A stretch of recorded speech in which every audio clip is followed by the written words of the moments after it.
En Mulciane, vous avez traversé le canal de l'Ourcq, qui a été construit en 1800. Chez nous, il a été mis en circulation en 1825.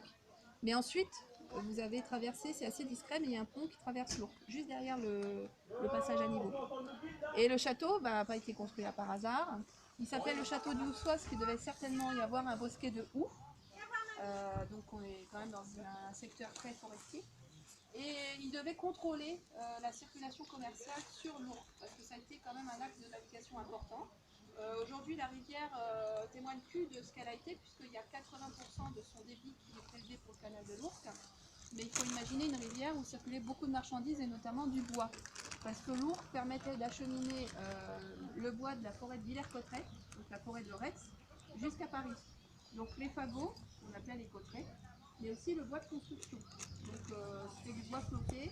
Et dès François Ier, il y a eu des aménagements de la rivière d'Ourcq pour acheminer le bois. Donc des aires pour stocker le bois, etc. Donc l'Ourcq prend sa source à côté de Ferrand-Tardenois, passe par la Ferté-Milon où elle commence à être canalisée. À Mareuil-sur-Ourcq, elle se divise en deux. D'un côté le canal de l'Ourcq et de l'autre côté la rivière. Mais ensuite l'Ourcq se jette dans la Marne au niveau de Ligny-sur-Ourcq et puis la Marne rejoint la Seine pour aller jusqu'à Paris. Donc ça a été quand même un centre important. Crouy-sur-Ourcq a été un chef-lieu de canton jusqu'en 1801. Il y avait une halle, il y avait un château, il y avait une certaine autonomie jusqu'au début du 19e siècle. Alors ce château, je vais vous expliquer un petit peu ce qui s'est passé parce qu'aujourd'hui il faut comprendre comment il était construit. Vous aurez des gravures à l'intérieur, donc vous allez pouvoir vous en rendre compte. Le château, c'était une grosse ferme seigneuriale avec un logis et un donjon.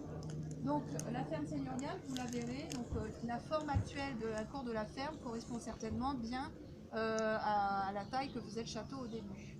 Le donjon a été construit à la fin du XIVe siècle et le pignon que vous voyez là, c'est le pignon de l'ancien logis seigneurial. Vous devez certainement faire toute la longueur de la façade jusqu'au bout de la ferme. Et ce logis a été incendié en 1652.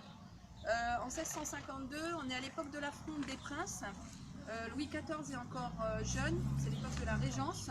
Et les grands du royaume cherchent à exploiter ce moment de la minorité du roi pour essayer de reprendre le dessus sur l'autorité royale. Et notamment le duc de Lorraine qui s'est fait dessaisir son duché de l'époque. Et le duc de Lorraine va arriver de Lorraine par la Champagne, il va arriver par le secteur ici, et quand il apprend que le château du Houssois appartient à un des grands défenseurs et un des proches du roi, il va le faire incendier sur son passage. Et puis il continue, il va faire d'autres dégâts plus loin. Et donc le logis, donc en 1652, il brûle et il ne sera jamais reconstruit.